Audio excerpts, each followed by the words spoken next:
Welcome to my YouTube channel.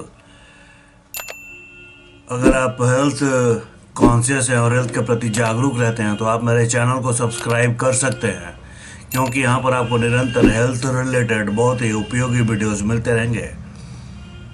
इस video का topic है, इस वीडियो में हम बात करेंगे जनरलाइज्ड एंजाइटी डिसऑर्डर, जिसको कि एंजाइटी भी कहते हैं, जिसका कि बहुत सारे साइकोलॉजिकल और फिजिकल सिम्टम्स होते हैं।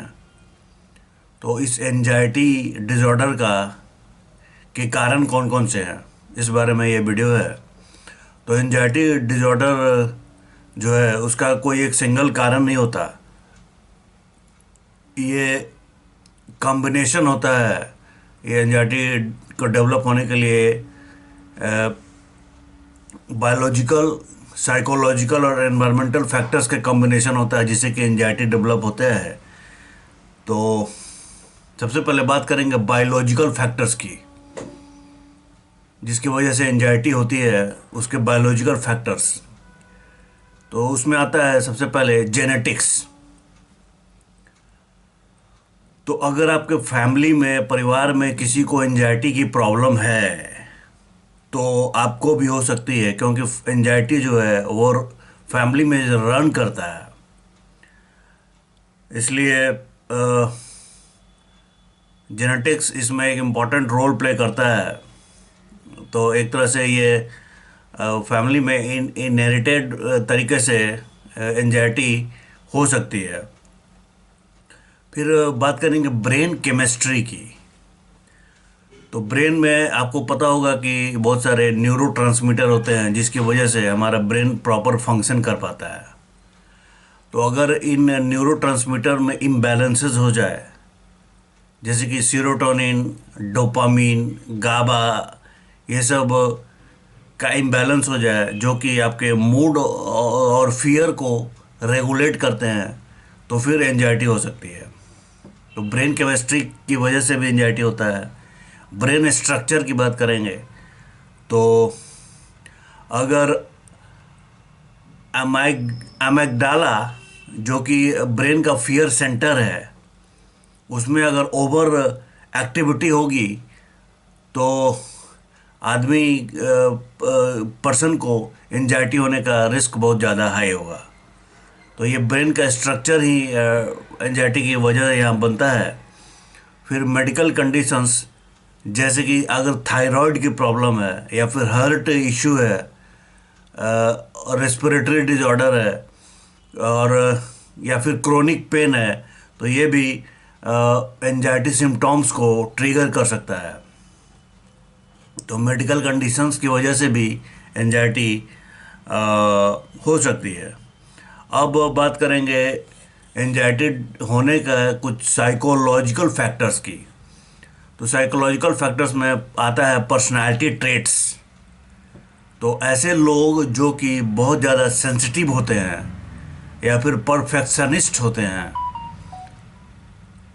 शाई होते हैं, काफ़ी शर्मीले शर्मीले भी होते हैं और निगेटिव थिंकिंग को काफ़ी जल्दी अडेप्ट कर लेते हैं, काफ़ी जल्दी निगेटिव थिंकिंग पर आ जाते हैं, प्रोन टू निगेटिव थिंकिंग। तो ये हायर रिस्क पे हैं एंजाइटी होने का, उनको खतरा ज़्यादा है। फिर ट्रॉमा की बात करें तो बचपन से अगर चाइल्डहुड एब्यूज़ हुआ है, बचपन से आपको आपके साथ गलत व्यवहार हुआ है, नेगलेक्ट हुआ है, एक्सीडेंट्स हुए, वायलेंस हुआ है, एक्सीडेंट्स, वायलेंस या फिर मेजर लॉसेस, ये भी आगे चलकर लॉन्ग टर्म एंजाइटी का कारण बनते हैं।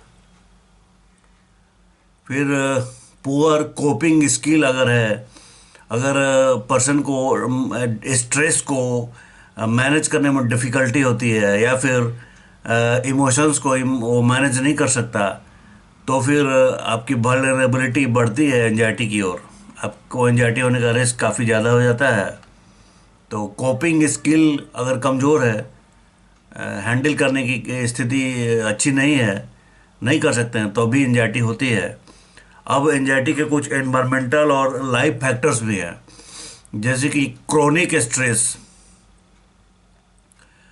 तो जिसमें कि वर्क प्रेशर है, काम का बहुत तनाव है, दबाव है, एकेडमिक स्ट्रेस है, या फिर आपको एकेडमिकली बहुत हाई अचीवमेंट के लिए स्ट्रेस में आप हैं, फिर फाइनेंशियल प्रॉब्लम्स अगर बनी हुई है, और रिलेशनशिप कॉन्फ्लिक्ट्स हैं, तो इन वजहों से भी एंजाइटी होती है।